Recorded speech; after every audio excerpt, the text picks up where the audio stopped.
విజయ్ దేవరకొండ నటించినటువంటి కింగ్డమ్ చిత్రం trailer launch event ఇవాళ సాయంత్రం తిరుపతిలో జరుగుతుంది. అయితే ఒకసారిగా గిరిజన నాయకులంతా కూడా ఇక్కడ చేరుకొని గతంలో విజయ్ దేవరకొండ అనుచిత వ్యాఖ్యలు చేశాడు, మేము అడ్డుకుంటాం ఈ ఈవెంట్ అంటూ కూడా ఇక్కడికి వచ్చి నిరసన తెలియజేస్తున్నటువంటి పరిస్థితి. అసలు ఏం జరిగింది, ఎలాంటి వాక్యాలకు వీళ్ళు నిరసన తెలియజేస్తున్నారో ఒకసారి వాళ్ళతో మాట్లాడేటువంటి ప్రయత్నం చేద్దాం. ఏం జరిగిందండి?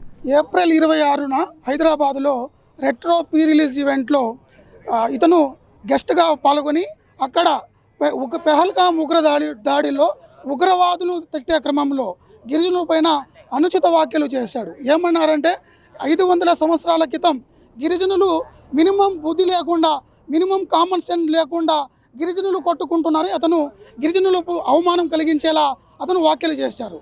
అతను సమాజంలో అతను యూత్ ఫాలోయింగ్ కలిగిన వ్యక్తి. అతను వ్యాఖ్యలు కొంత లక్షల మంది, కోట్ల మంది యూత్ చూస్తూ ఉంటారు. అంటే గిరిజనులు అంత అవమానించాల్సిన అవసరం అతనికి ఎంత వచ్చింది? అతను ఒక రెమ్యునరేషన్ తీసుకునే వ్యక్తి. ఈరోజు ఎవరైనా హీరోలు ఉన్నారంటే అదే పెహల్గాం దాడిలో వీర మరణం పొందినటువంటి వ్యక్తి మురళీ నాయక్. అతను రియల్ హీరో, ఇతను ఓన్లీ రియల్ హీరో.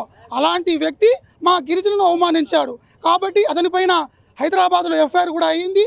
కానీ అతన్ని వెంటనే కూడా అరెస్ట్ చేయాలనేసి మేము గిరిజన బిడ్డలుగా, ఈరోజు గిరిజన నాయకులుగా మేము తెలియజేస్తున్నాం. లేదంటే రేపొద్దున నీ సినిమాలన్నీ బైకాట్ చేస్తాం, ఈ ఈవెంట్ను రద్దు చేయాలని కూడా మేము తిరుపతి నగరపాలక సంస్థను కూడా తెలియజేస్తున్నాం.